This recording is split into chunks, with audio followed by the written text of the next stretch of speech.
Praise Lord, praise Lord, praise Lord, hallelujah, hallelujah, hallelujah. सबको जय मसीह। जय मसीह की। परमेश्वर, हमारा परमेश्वर जो सबका परमेश्वर है, वो अपने दासों नबियों को जो वचन देता था, जो उसका भय मानते थे, डर मानते थे, वो उन वचनों को अपनी पुस्तक में लिखते रहते थे। हालेलुया। आज के सुसमाचार के लिए परमेश्वर की बेटी प्रार्थना करेगी। सबको जय मसीह की। परमेश्वर आप सबके साथ हैं और आप सबसे बहुत प्रेम करता है। Hallelujah, hallelujah. महान परमेश्वर, सर्वशक्तिमान ईश्वर, जमीन आसमान दे मालिक ते खालिक, तुहाडा धन्नवाद, तुहाडा शुक्र करते स्वामी। आज दे सुंदर दिन लई, सुंदर समय लई, सुंदर सुबह लई पिता जी, जो साड़ियां जिंदगियां च बख्शी प्रभु। खुशियां ते आनंद दा दिन बख्शिया, तंदुरुस्ती दित्ती पिता जी, और अपने कदमां च बैठने लई अपना फजल बख्शिया प्रभु। ये सब तुहाडी दया, तुहाडी किरपा मेरे पिता परमेश्वर। तुहाडी बेटी हिरदे तो तुहाडा धन्नवाद, तुहाडा शुक्र करदी स्वामी। सचमुच खुदा जो सेवा बख्शी प्रभु, हर रोज वचन देंदे प्रचार करना, उस लिए भी तुहाडा धन्नवाद, तुहाडा शुक्र करते हैं। बेनती करदी पिता जी, हुण तुसीं अपने वचन के अनुसार साडे विचकार आओ और वचन पढ़ने प्रचार करने साडा मूँह बन के बोलो पिता जी, ताकि तुहाडा दिता वचन तुहाडी इच्छा के मुताबिक मेरे पिता परमेश्वर दुनिया की शोर तक पहुँचे। तुहाडा धन्नवाद, तुहाडा शुक्र करदे हां प्रार्थना सुनने लई। प्रार्थना प्रभु जीसस के समर्थी ते पवित्र नाम च मंग लैंदे हां, आमीन। आमीन। Praise Lord. आज हम पहले एक वचन पढ़ेंगे, मलाकी की पुस्तक 3 अध्याय उसकी 16वीं आयत।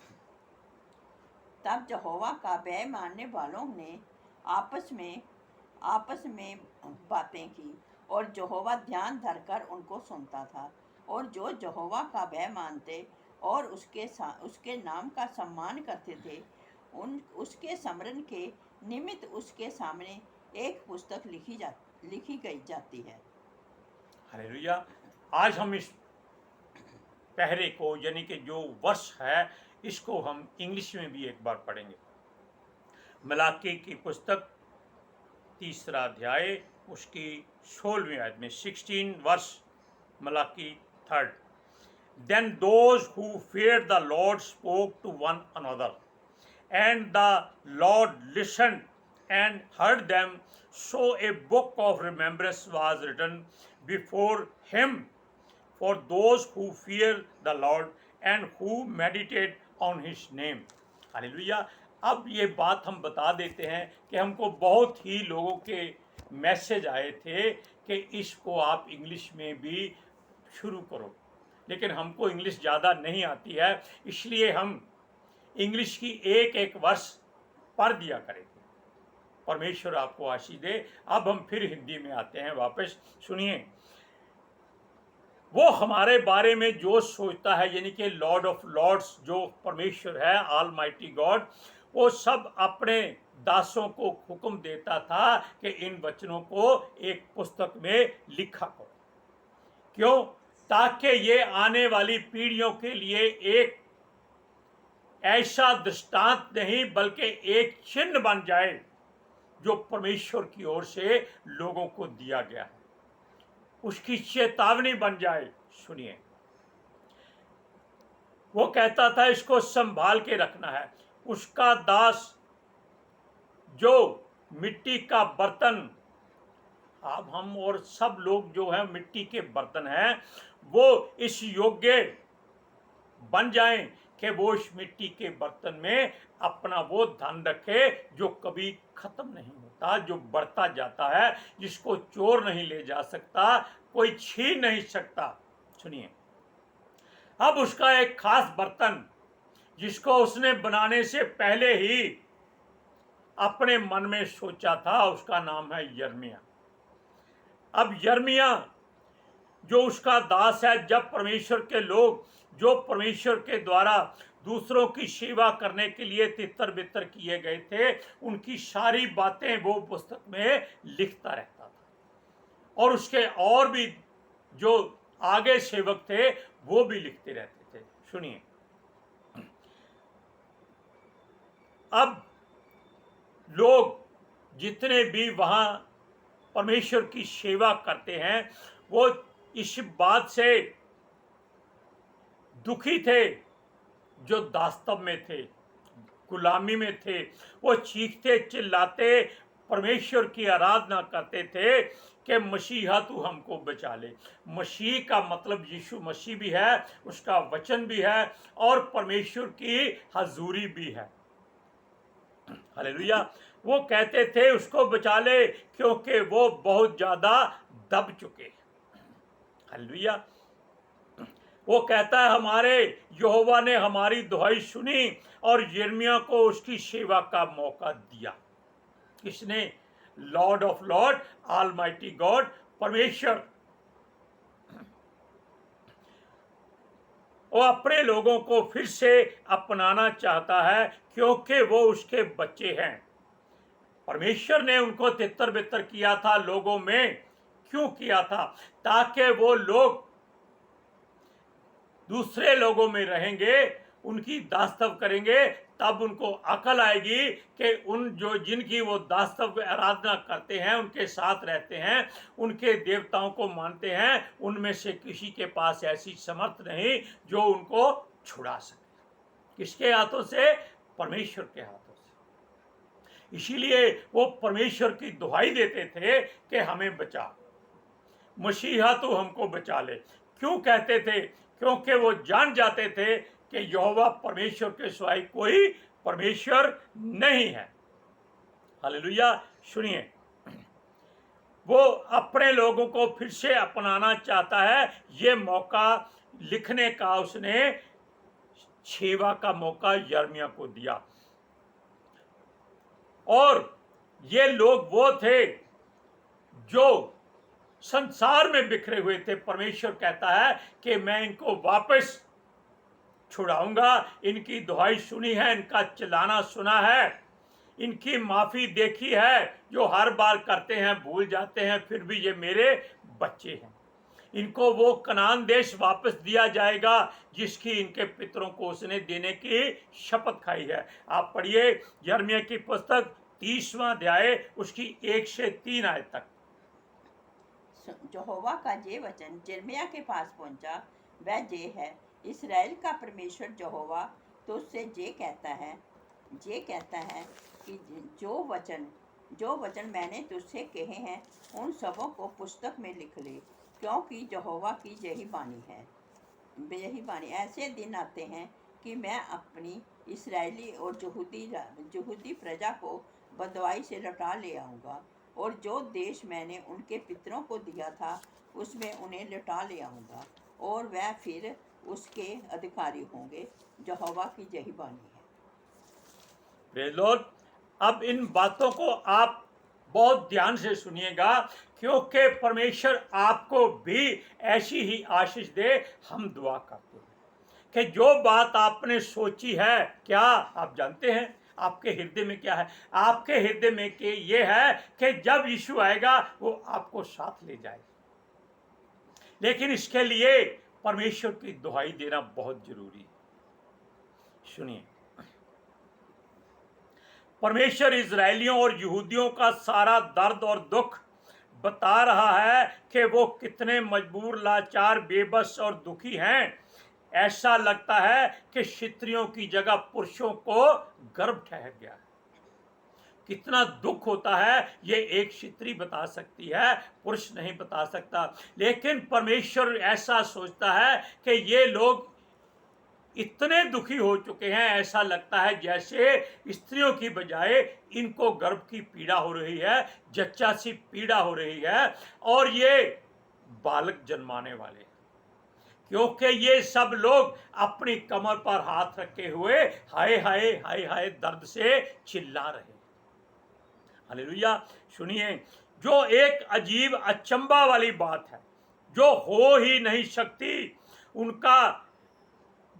उनका जो रंग भी है वो मलिन और पीला होता जा रहा है। जबकि परमेश्वर के लोगों ने स्वर्ग का मन्ना खाया था, स्वर्ग की रोटी खाई थी, हमेशा दूध और शहद इस्तेमाल करते थे, दाख मधु, जिसे परमेश्वर कहता है इससे तुम्हारा मुख की चमक बढ़ाने वाला एक कारण है। अच्छा तेल लगाते थे, बड़े बालिश थे, एक एक आदमी 100-100 लोगों के बराबर होता था। लेकिन अब वो जब वास्तव में गुलामी में है तो उनके रंग पीले पड़े हुए हैं, थक चुके हैं, टूट चुके हैं, परमेश्वर के आगे वो झुक चुके हैं। सुनिए, इजरायली ऐसा दुख कैसे सहन कर रहे हैं? क्यों? ऐसा लगता है जैसे बकरा कसाई की धार के नीचे, तलवार की धार के नीचे बैठा सोच रहा है कि अब जल्दी से मुझे काट डाल, मुझसे और बर्दाश्त नहीं होता। सुनिए, अर्थात सब याकूब वासी, याकूब परमेश्वर का एक दास यानी कि इब्राहिम का पोता, उसके नाम से ही लोग इजरायली कहलाए थे, और यहूदी जो गोत्र जिसमें से यीशु निकला था। सुनिए, वो अपने पापों, गुनाहों और बुराइयों के कारण परमेश्वर के सामने पड़े हैं और हाय हाय करते हैं। उनको छुड़ाने वाला कोई नहीं है और ना ही उनको कोई सांत्वना देता है, कोई तसल्ली नहीं देता कि चिंता मत करो, परमेश्वर ने आपकी बात सुन ली है, आपकी दुहाई उस तक पहुंच गई है। अर्थात जिनको परमेश्वर ताड़ना देता है, उनको बचाने और छुड़ाने वाला केवल वो ही है और कोई नहीं है। आप वचन को पढ़िए, यिर्मयाह की पुस्तक 30वां अध्याय उसकी 4 से 6 आयत तक। जो वचन यहोवा ने इस्राएलियों और यहूदियों के विषय कहा है वह ये है, यहोवा जो कहता है, थरथरा देने वाला शब्द सुनाई दे रहा है, शांति नहीं, वह ही है, पूछो तो भला और देखो, देखो क्या पुरुष को भी कहीं जानने की पीड़ा उठती है? फिर क्या कारण है कि सब पुरुष जच्चा के समान अपनी अपनी कमर अपने हाथों से दबाए हुए दिखाई पड़ते हैं? क्यों सब के मुख पीले पड़ गए हैं? सुनिए, हम एक लाइन इंग्लिश में पढ़ेंगे, यिर्मयाह 30 उसका 4th आयत। सुनिए, now these are the words that the Lord spoke concerning Israel and Judah. Hallelujah. क्यों?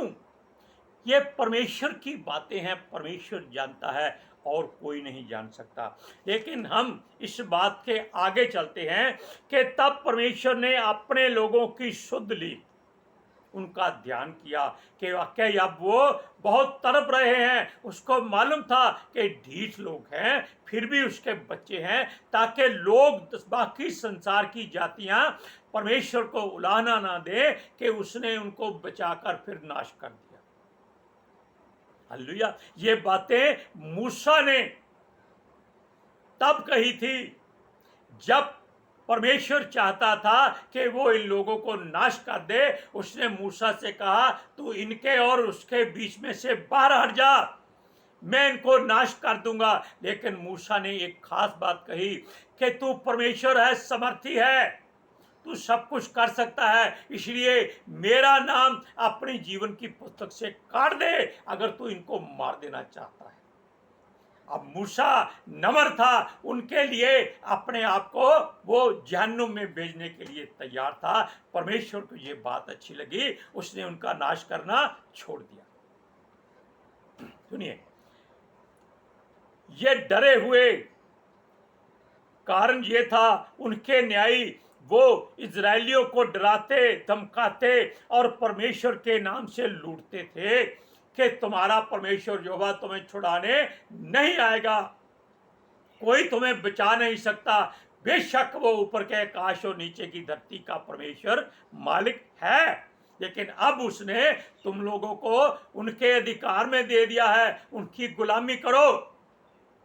उनका सब कुछ वो लूट लेते थे, उनकी बहू बेटियों की इज्जत भी लूटते थे। क्यों? वो डरते नहीं थे। परमेश्वर ने इजरायलियों, यहूदियों को उनके हाथ में दे दिया। सुनिए, तब यहोवा ने याकूब वंशियों को कहा, मत डरो। ये बात तो हर रोज एक बार कहता है, यानी कि साल में 365 दिन 365 बार वो इस बात को दोहराता है, मत डर, मैं तेरे संग हूं। सुनिए, वो कहता है, हैरान मत हो, वो उनका परमेश्वर अब उनकी शुद्धि लेगा और उनकी सुनेगा।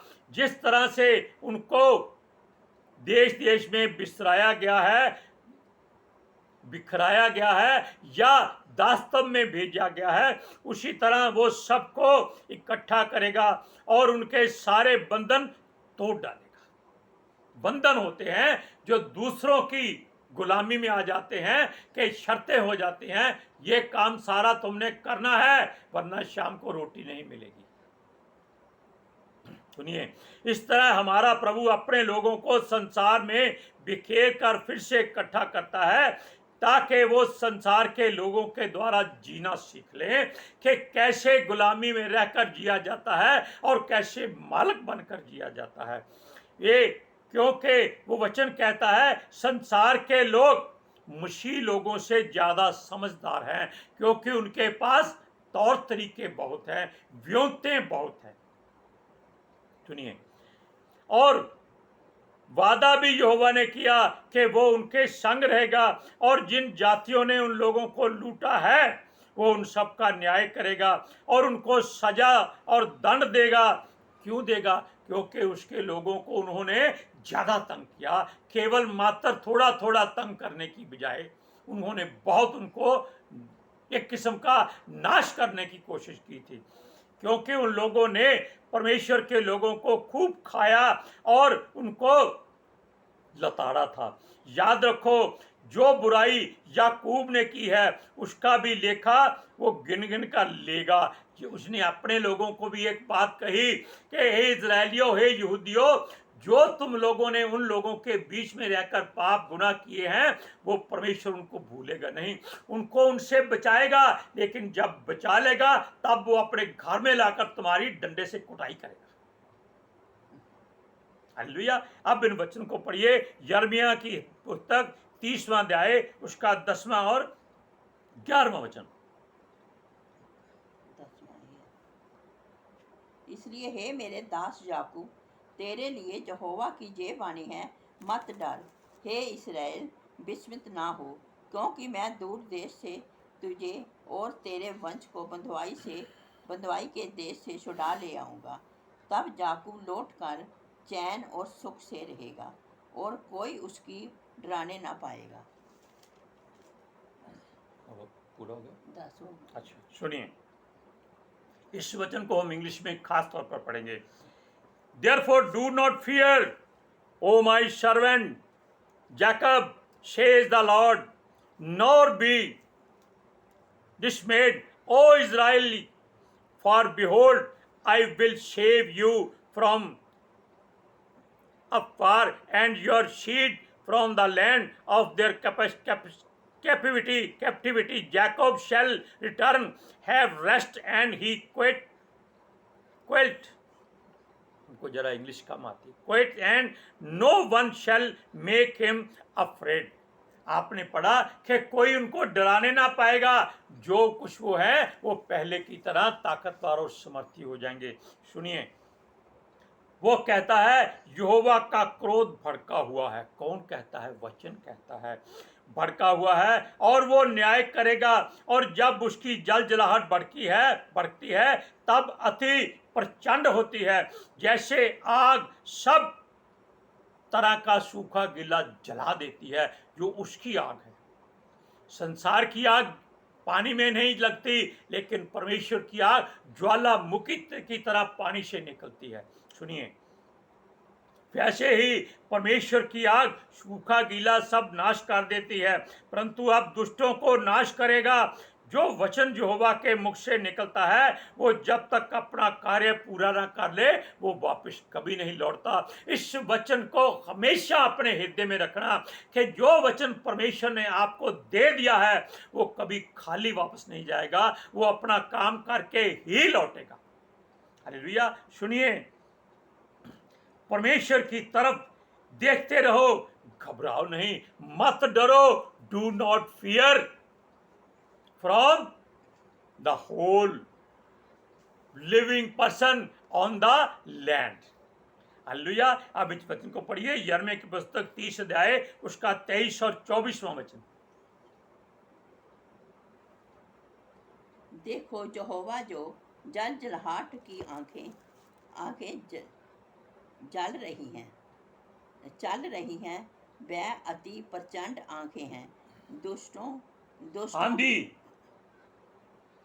देखो यहोवा की जलजलाहट आंधी, आंधी यहोवा चल रही है, आंधी चल रही है, वह अति प्रचंड आंखें हैं। आंधी है, आंधी है, दुष्टों के सिर पर वह जोर से लगेगा। जब तक तक यहोवा अपना काम ना कर चुके और अपनी युक्तियों को पूरा ना कर चुके, तब तक उसका भड़का भड़का हुआ कोप शांत ना होगा। अंत के दिनों में तुम इस बात को समझ सकोगे। अब इसको इंग्लिश में पढ़ते हैं, सुनिए। Behold, the whirlwind of the Lord goes forth with fury, a continuing whirlwind. It will fall violently on the head of the wicked. Number 24, the furious anger of the Lord will not return until he has done it, and until he has performed the intent of his heart in the later days you will consider it. हम कोशिश करेंगे कि English को पढ़ा जाए। Hallelujah, praise Lord. अब इन बातों को सोच लीजिए कि अगर जो आप पर हुक्म चलाते हैं, रोब चलाते हैं, आपको डराते धमकाते हैं, इनसे मत डरिए, क्योंकि परमेश्वर ने आपकी चिल्लाहट, आपकी दुहाई, आपकी फरियाद, आपकी मिन्नत और आपकी प्रार्थना, आपकी रिक्वेस्ट सुन ली है। अब वो अपने बेटे को भेजेगा और इनका नाश करेगा ताकि ये लोग सजा पाएं। क्यों? उन्होंने आपको अच्छी तरह से लताड़ा। हालेलुया। आज के सुसमाचार के लिए परमेश्वर की बेटी प्रार्थना करेगी। Hallelujah. Thank you Jesus, thank you Lord, thank you पवित्र आत्मा जी। ਤੁਹਾਡਾ ਧੰਨਵਾਦ, ਤੁਹਾਡਾ ਸ਼ੁਕਰ ਕਰਦੇ ਸੁਆਮੀ, ਸਾਡੇ ਵਿਚਕਾਰ ਆਉਣ ਲਈ, ਵਚਨ ਪੜ੍ਹਨੇ, ਪ੍ਰਚਾਰ ਕਰਨੇ, ਸਾਡਾ ਮੂੰਹ ਬਣ ਕੇ ਬੋਲਣ ਲਈ ਪਿਤਾ ਜੀ। ਤੁਹਾਡੀ ਬੇਟੀ ਹਿਰਦੇ ਤੋਂ ਤੁਹਾਡਾ ਧੰਨਵਾਦ, ਤੁਹਾਡਾ ਸ਼ੁਕਰ ਕਰਦੀ ਸੁਆਮੀ। सचमुच खुदा ਤੁਹਾਡਾ ਦਿੱਤਾ ਵਚਨ ਤੁਹਾਡੀ ਇੱਛਾ ਦੇ ਮੁਤਾबिक ਮੇਰੇ ਪਿਤਾ ਪਰਮੇਸ਼ਵਰ ਦੁਨੀਆ ਦੀ ਸ਼ੋਰ ਤੱਕ ਪਹੁੰਚੇ, ਲੋਕ ਸੁਣਨ ਔਰ ਸੱਚਾਈ ਨੂੰ ਜਾਣਨ ਔਰ ਸੱਚਾਈ ਉਹਨਾਂ ਨੂੰ ਆਜ਼ਾਦ ਕਰੇ ਪਿਤਾ ਜੀ।